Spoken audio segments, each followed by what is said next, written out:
Today, I would like to discuss the laws of planetary motion, specifically looking at Kepler's laws. Okay, about the same time that Galileo was becoming famous, two mathematicians, Tycho Brahe and an apprentice, Johann Kepler, were developing these laws of planetary motion. What they were doing was taking all that Galileo had created and started to try to explain how the planets are actually moving, and then of course trying to determine which model was right. Was it the Ptolemaic or the Copernican? Okay, now whenever you start talking about Tycho Brahe is considered one of the greatest astronomical observers of all time. Okay, the majority of his actual observations occurred before the invention of the telescope. So what he actually did was he was able to catalog over 3,000 stars, and those stars and their celestial positions are still used today. So that tells you how accurate and how meticulous he was about actually making his measurements. Now, with this, one of the things that you have to understand about Brahe is he did like the Copernican model. Okay, he admired certain aspects, but there was one thing that concerned him. He could not observe stellar parallax. So he understood that if you were to observe a star from so far away that if the Earth was revolving around the sun, that star would appear to change positions in the night sky. It's kind of like holding your thumb out and closing one eye and then switching it to the other. You notice how you see that shift of your thumb? That's parallax. Well, he of course couldn't see that, so that's why he did not support the Copernican model. Now, the reason that he couldn't see it, of course, was because the stars are too far away to be observable with the naked eye. But that's why he basically said, nope, I am going to support the Ptolemaic model still. Okay, now one thing that he actually did do is he did combine with what he saw mathematically benefits of the Copernican system with the philosophical and physical benefits of the Ptolemaic. So he tried to come up with his own model. And what he ended up adding was little things called epicyclones, as you can see here. Okay, now with this, I want you to know that this Tychonic model was not very good at all. Okay, it didn't really match what was observed in the heavens. So, but he attempted to actually show the motions of the planets and the sun relative to Earth, but it still just didn't match up. So in 1597, Tycho moved to Prague as an imperial mathematician. Here is where he actually got what I consider one of the greatest scientists, one of the greatest astronomers to explain planetary motion. This is Johann Kepler. Okay, now the thing is about Kepler. Kepler basically set out to use Brahe's data once Brahe had passed, and what he was trying to do was find a simple and elegant description of how the planets actually move. Okay, so from all of Brahe's data, what he actually did is he established 3 laws of planetary motion. Okay, so Kepler's first law of motion states that basically instead of being perfect circles, what he did is he changed the orbit of the planet to ellipses. Okay, now the sun is going to be at one point, or what is called the foci, and then the other foci is going to be an imaginary point in space. And as soon as he changed the orbits of the planets from ellipses, from circles to ellipses, everything started to work a lot better. Now, whenever we start talking about the first law, one thing you have to understand is what is called eccentricity, or how unlike a circle the orbit is. Okay, whenever you start looking at the values of eccentricity, of course they're going to range from 0.000 up to the value of 1. Now, of course, if you get the value of 1, that is basically a straight line.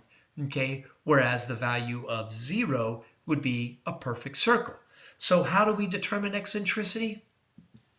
Well, there's 2 ways. If you are provided both foci, if you're provided the sun and the other imaginary spot in space, it's a simple calculation. All you do is measure the distance between these 2 foci and then you actually divide it by the length of the major axis. And that simple calculation will come out with a value. Of course, it's always going to be three numbers, so it's always going to be like 0.017, 0.655, 0.700. So you're always going to put three values with this. Okay, but this is the one way that you can actually determine how unlike a circle the orbit is, or its eccentricity. Now, if you're only provided one foci and you're not provided the other one, so this one would not be over here, what you then do is use a different method. What you're going to do is you're going to measure the entire length of the major axis, so from here to here, and you're going to cut it in exact half.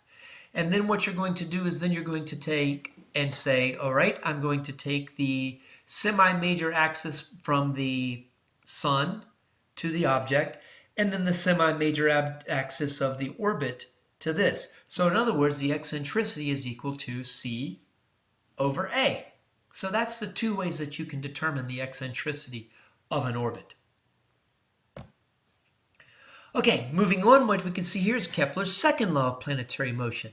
This law is commonly called the law of equal areas, and what it basically states is that a line sweeps out in equal areas in equal intervals of time. So whenever you start looking at this, you can see that AB is equal to HI. So what ends up happening, or the only way to actually accomplish this law of equal areas, is that you have to see that as you get closer and closer to the object that you're orbiting, you have a gain in orbital velocity, and then you lose orbital velocity, and now you're starting to gain orbital velocity, and then of course right here you are at your fastest point, and then you start to slow down. So this is why it's called the equal areas law, because we're covering equal areas in a specific amount of time.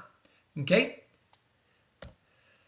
And last but not least is one of my favorites, Kepler's third law. Kepler's third law basically states that the square of the orbital period of a planet is proportional to the cube of the semi-major axis of orbit. So what this is basically going to be used to determine is the orbital period. So the farther away you get from the orbiting body, the longer your year is going to be, or the longer your orbital period. So whenever you start doing this, the best way to actually do it is to kind of give you an example here. So let's go ahead and do a problem. All right, let's go ahead and look at this. Let's say that, all right, p squared equals d cubed.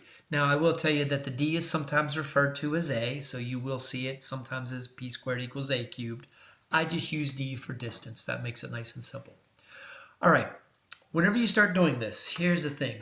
Let's look at Jupiter. What is the orbital period of Jupiter? Okay. All right, so what you do is you actually take this. Let me grab a calculator here real quick. Actually, I'll just, can't use the one there. Let me see here. All right, what we're going to do is we're going to simply take 5.2 and we're going to cube it. So 5.2 cubed is equal to p squared is equal to 140.608. Now, of course, to get rid of that square, what we have to do is we have to take the square root of that. So let's do that. Second function square and different calculation. Okay. Square root of 140.608 equals 11. So the orbital period is equal to 11.86 years.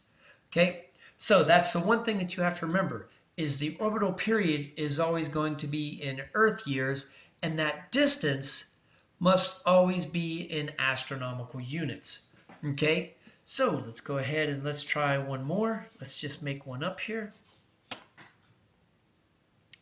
Let me see, let me get an eraser. All right, pen. All right, let's look at this. Let me write this out again. Whoops.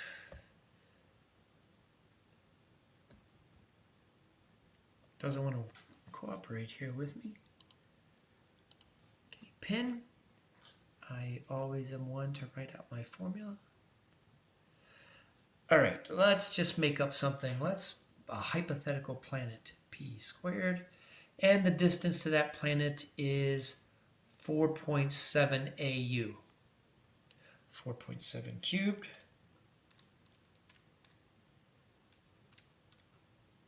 equals 103. P squared is equal to 103.823. That is a point. Take the square root of that. So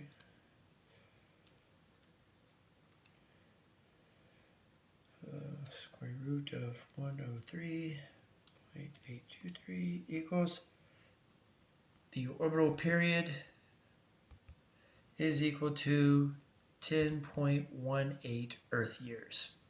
Okay, so there you go. That's how you actually use Kepler's third law. So as you can see, I went from 5.2 down to 4.7, and my orbital period is actually decreased.